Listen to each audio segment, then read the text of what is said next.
Assalamualaikum warahmatullahi wabarakatuh. Alhamdulillah wa syukurillah, la nabiyya ba'dah.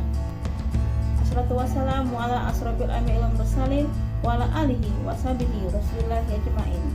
Yang terhormat Bapak Ibu dosen penguji di LPTK UIN Bukit Tinggi. Perkenalkan, nama saya Linda Sri Munyi dengan nomor NIM 21122360, merupakan mahasiswa PPG PAI dalam jabatan 2022 tahap 3. Saya mempraktekkan uji kinerja di SD Negeri 30/3 Lumpur Tengah, mata pelajaran PAI di kelas 6 dengan tema menerima kodo dan kadar dan subtema kodo dan kadar. Berikut biodata saya.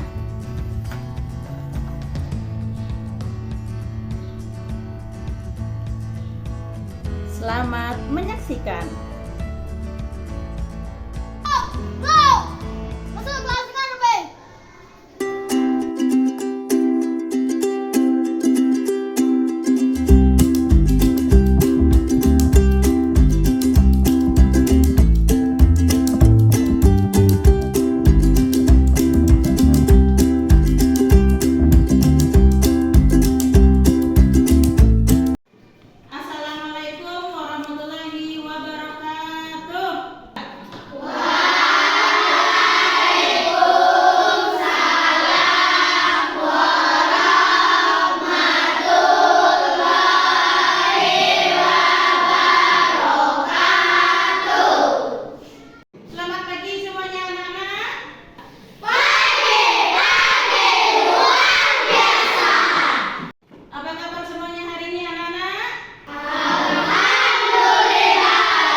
Silakan ketua kelasnya pimpin doa.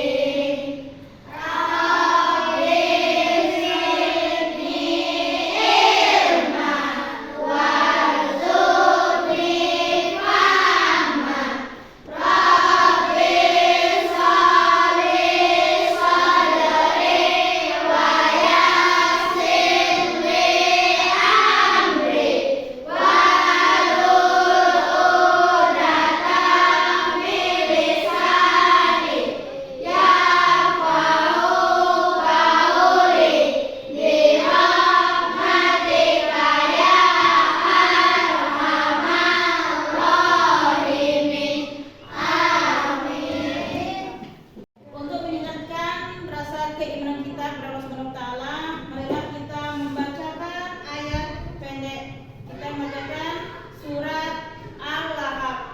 Mulai.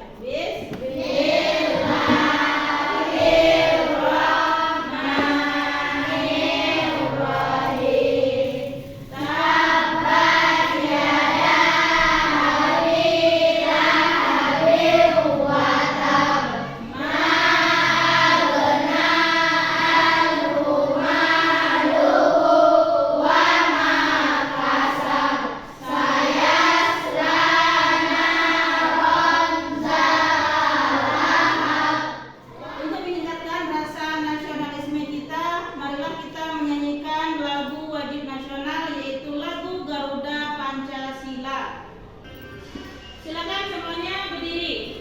Kita nyanyikan lagu Wajib Nasional. Pancasila dasar negara,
beriman kepada qada dan qadar.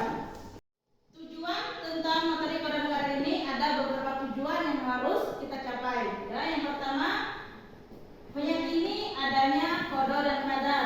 Yang kedua, menunjukkan perilaku berserah diri kepada Allah Subhanahu wa taala yang mencerminkan iman kepada qada dan qadar.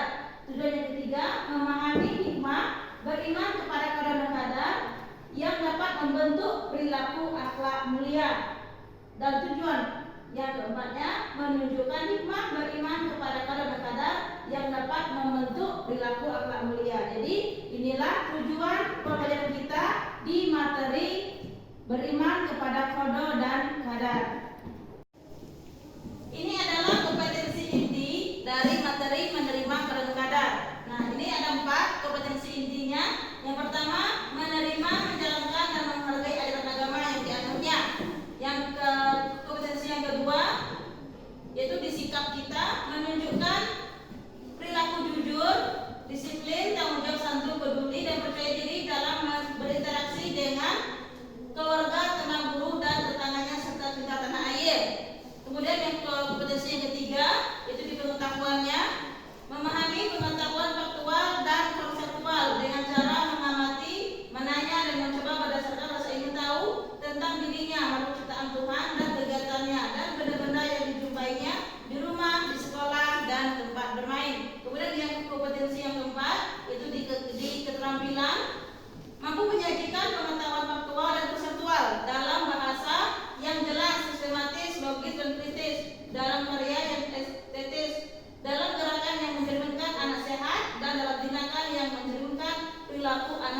beriman dan berakhlak mulia.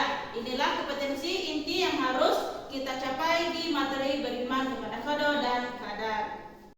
Ada beberapa kompetensi dasar yang harus kita capai juga di materi ini, yaitu yang pertama, atau titik empatnya meyakini adanya qada dan qadar. Kemudian kompetensi dasar yang kedua, di sikap kita menunjukkan perilaku berserah diri kepada Allah Subhanahu wa taala yang mencerminkan iman kepada qada dan qadar.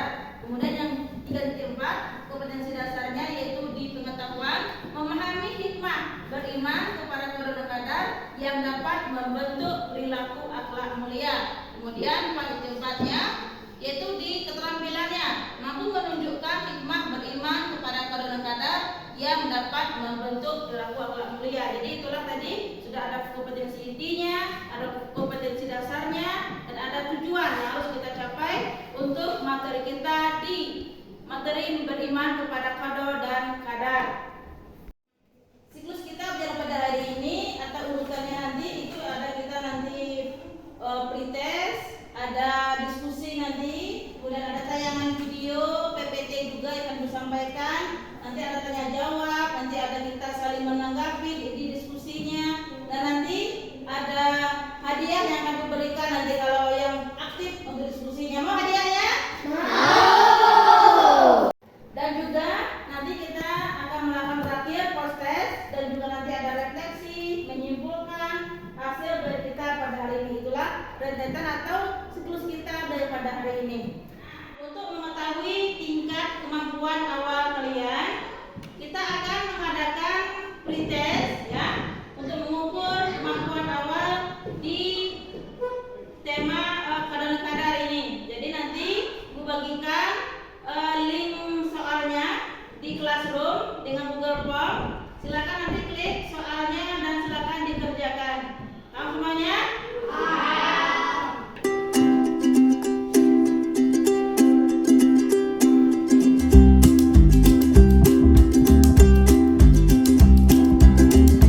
Silakan dikerjakan soalnya di link Google Form di Classroom-nya masing-masing ya. Ada yang kurang paham, nanti silakan ditanyakan. Paham semuanya? Paham.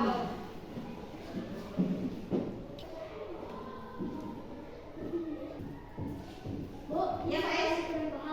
Yang mana Pak Is?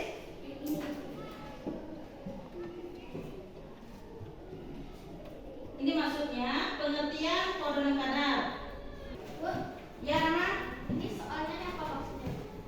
Nomor berapa? Nomor 2. Nomor 2 ini hikmah dari qada dan qadar itu apa hikmahnya ya?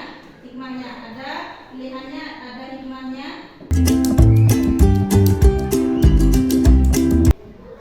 Bisa semuanya ya?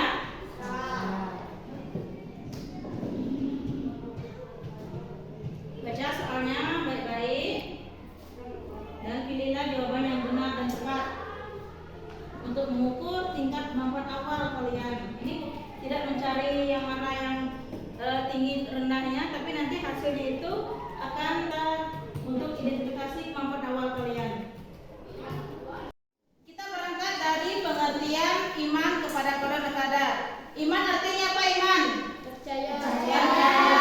Nah, jadi iman itu adalah percaya. Berarti kita percaya kepada qada dan qadar. Ini ada artikel tentang iman kepada qada dan qadar, ya. Ada pengertian iman, nanti ada pengertian qada dan qadar. Iman adalah percaya, sedangkan istilah iman adalah membenarkan dengan hati, ya. Qada dan qadar adalah ketentuan Allah yang sudah ditetapkan oleh Allah Subhanahu wa taala. Qada adalah ketentuan Allah yang sudah ditetapkan yang tidak bisa dirubah, itu namanya qada. Kemudian ada lagi qadar. Qadar itu adalah ketentuan dan ketetapan Allah yang sudah ditentukan sebelumnya, tapi bisa dirubah dengan usaha dan kesungguhan, itu namanya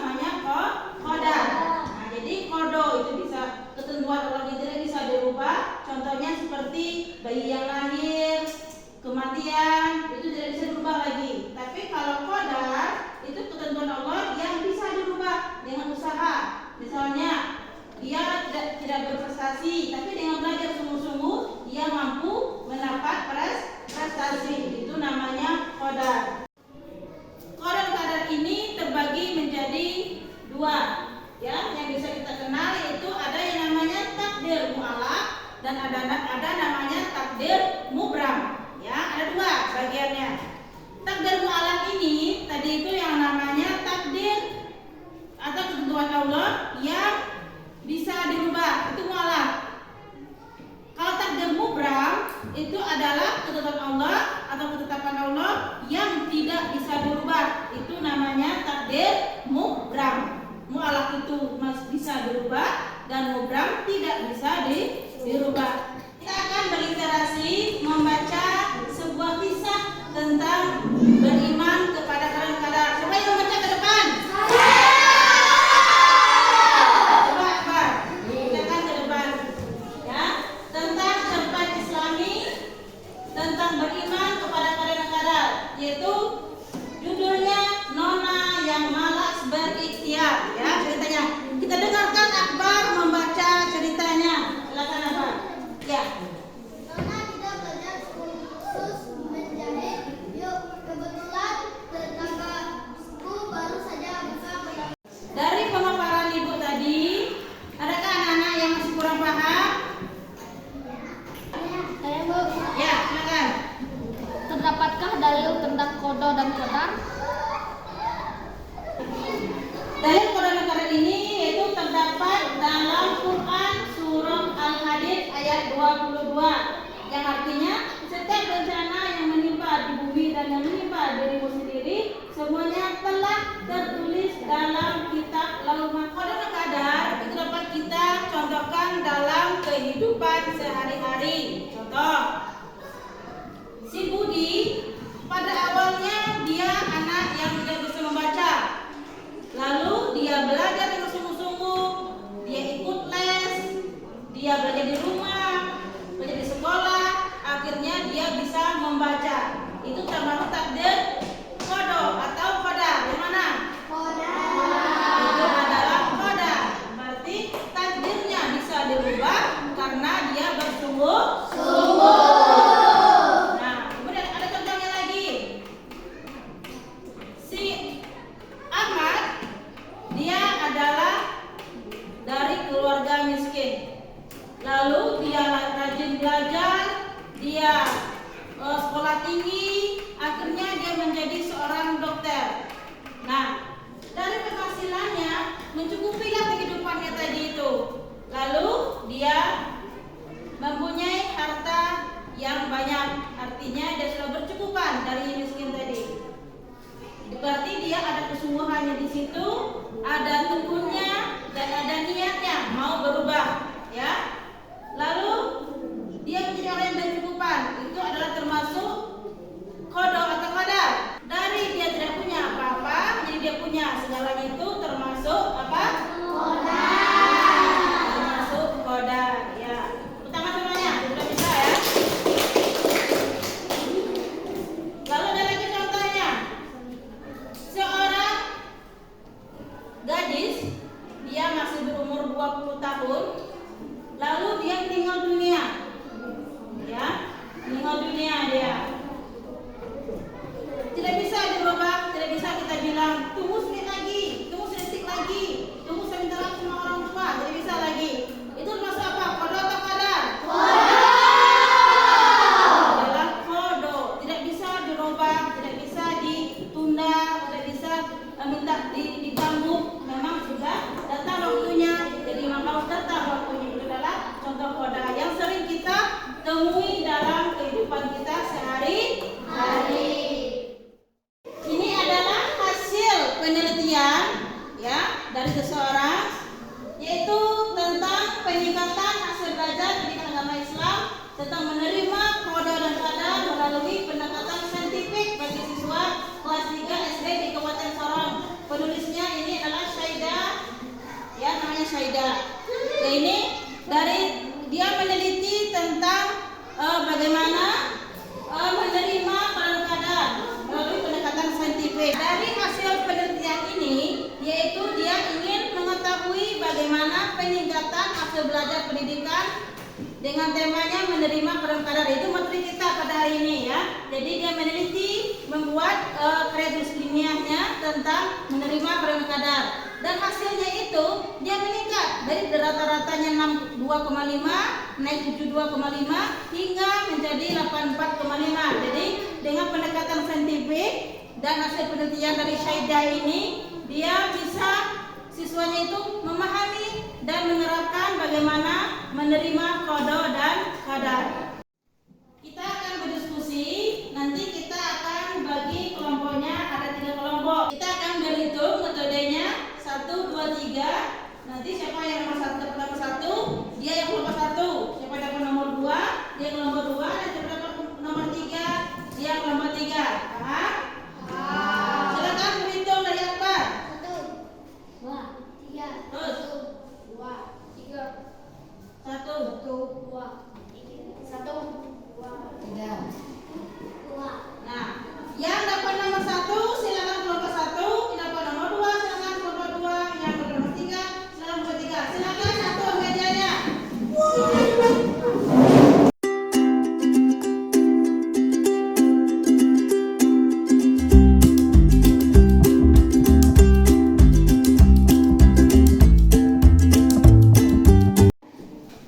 Nah, sekarang sudah kita bagi kelompoknya. Yang kelompok 1 namanya kelompok Abu Bakar. Yang kelompok 2 namanya kelompok Utsman bin Affan. Kelompok 3 nama kelompoknya Ali bin Abi Thalib. Bisa diingat nama kelompoknya? Nah, yang aktif kelompoknya nanti Ibu kasih hadiah. Hadiahnya? Terus kita aktif dalam diskusi ya. Nanti kita dapat hadiah yang paling besar, yang paling aktif untuk hadiahnya nanti, ya.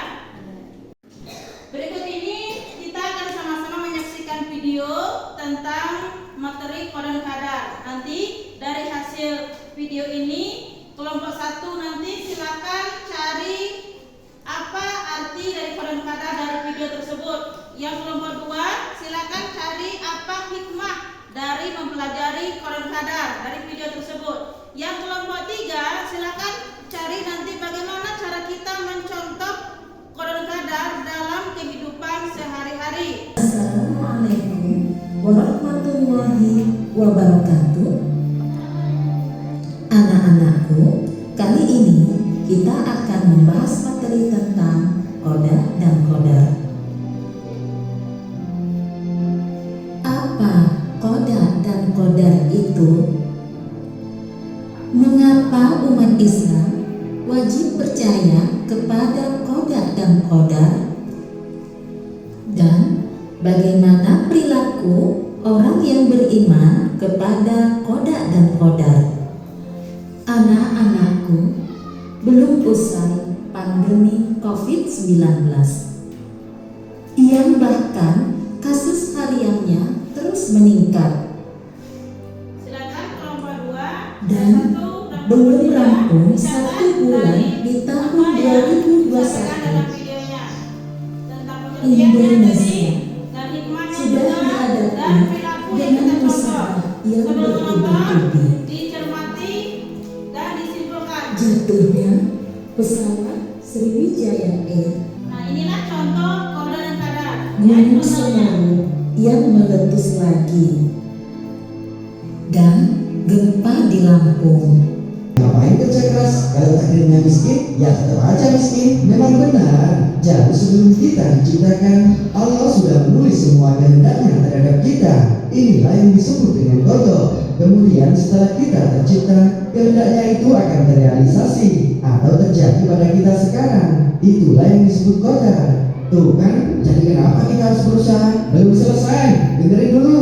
Kita perlu berusaha dan berdoa karena kita tidak tahu sejauh mana Allah berkehendak atas diri kita. Maksudnya, misalnya gini, Allah bisa saja menghendaki Bang Supri saat ini menjadi seorang dokter. Jika 5 tahun lalu Bang Supri mau melanjutkan kuliah kedokteran, tapi Bang Supri memilih tidak melanjutkan kuliah dan bersenang-senang, keduanya sama-sama terjadi atas kehendak Allah. Tapi Bang Supri lah yang memilih menjadi pengangguran sekarang. Kehendak Allah tergantung pada sebab-sebab yang diusahakan manusia.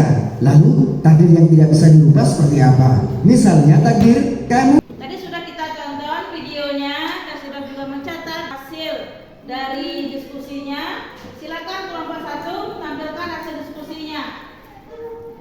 Akan dibacakan hasil diskusi.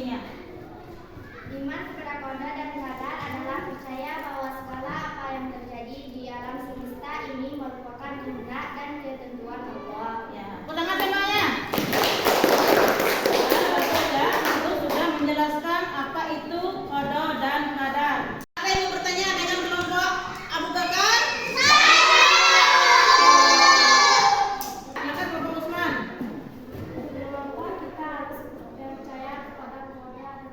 Mengapa kita percaya kepada kodo dan kadar? Kata kelompok Usman. Apa jawabannya kelompok Abu Bakar? Karena kita umat Islam harus meyakini ketentuan Allah SWT. Ya, bagus. Karena kita harus meyakini segala ketentuan Allah Subhanahu wa Ta'ala. Bagus ya? Kita kasih semuanya. Kami berterima. Selanjutnya silakan kelompok Usman ke depan tampilkan hasil diskusinya. Maju ke depan. Dan dibacakan hasil diskusinya. Umat mempelajari kodo dan kadar supaya kita disiplin, rajin berusaha, rajin beribadah, dan rajin belajar dan bertanggung jawab. Ya, itulah hikmah dari beriman kepada kodo dan kadar. Usman tadi sudah tampil. Ada yang mau bertanya kepada kelompok Usman? Bin apa? Ya, kelompok Abi tadi silakan. Apa pertanyaannya? Apa tujuan kita beriman kepada kodo dan kadar? Apa tujuan kita beriman kepada kodo dan kadar? Apa tujuannya? Tujuannya adalah agar kita selalu jadi manusia yang bersyukur, hati-hati, waspada, dan selalu menjalankan perintah Allah. Ya, itulah tujuannya agar kita bersyukur, hati-hati, waspada, dan taat kepada perintah Allah. Tepuk tangan semuanya.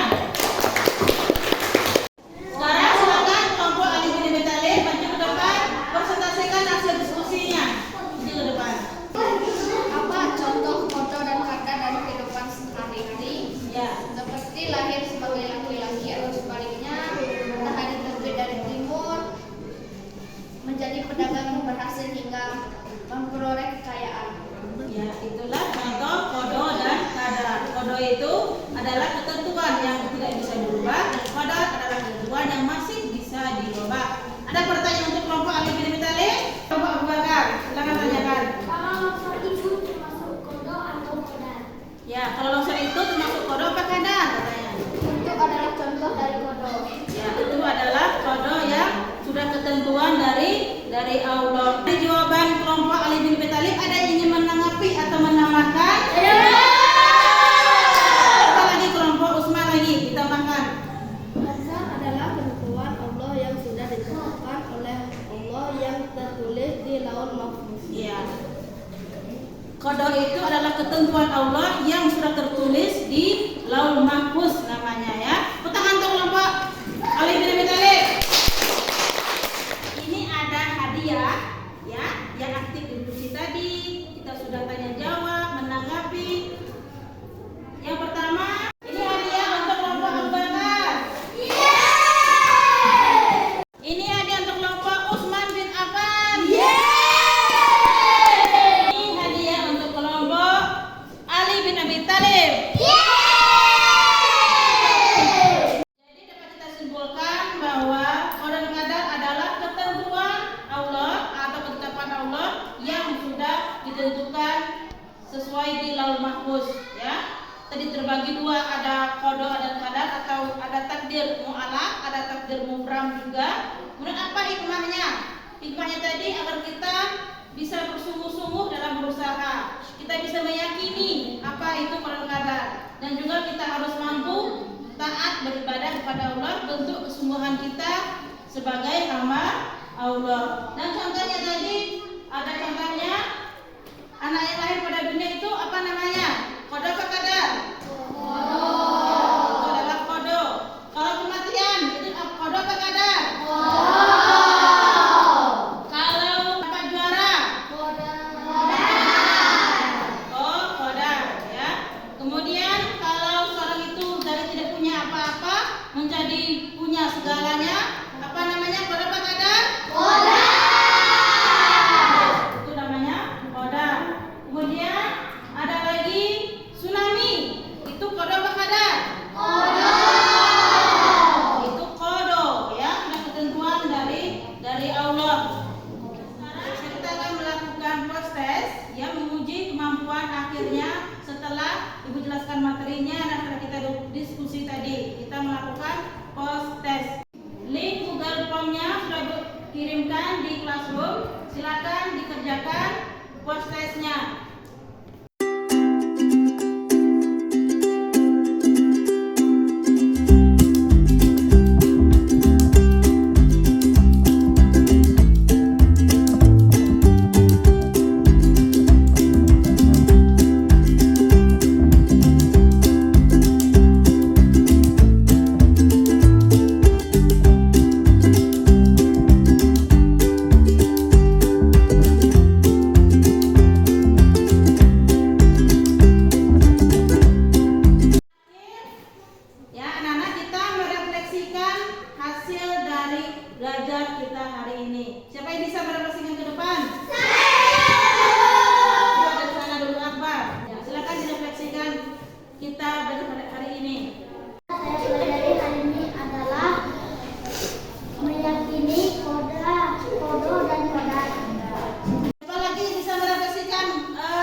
berpartisipasi dan belajar meyakini adanya kodo dan koda. Ya, tepuk tangan semuanya. Bagaimana perasaannya belajar pada hari ini? Coba tunjukkan mana ekspresi senangnya. Ya, senang sebenarnya ya.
Nah, untuk minggu depan nanti kita akan belajar tentang materi mari berinfak dan bersedekah. Itu materi kita di pertemuan selanjutnya nanti. Dan untuk tugas di rumah, silakan nanti per individu atau per orang, silakan kerjakan latihannya halaman 68 dan juga untuk tambahan cari contoh dan hikmah kode rekada di dalam video, boleh di YouTube carinya, dan disimpulkan, dicatat di bukunya, kita presentasikan di minggu pertemuan selanjutnya nanti.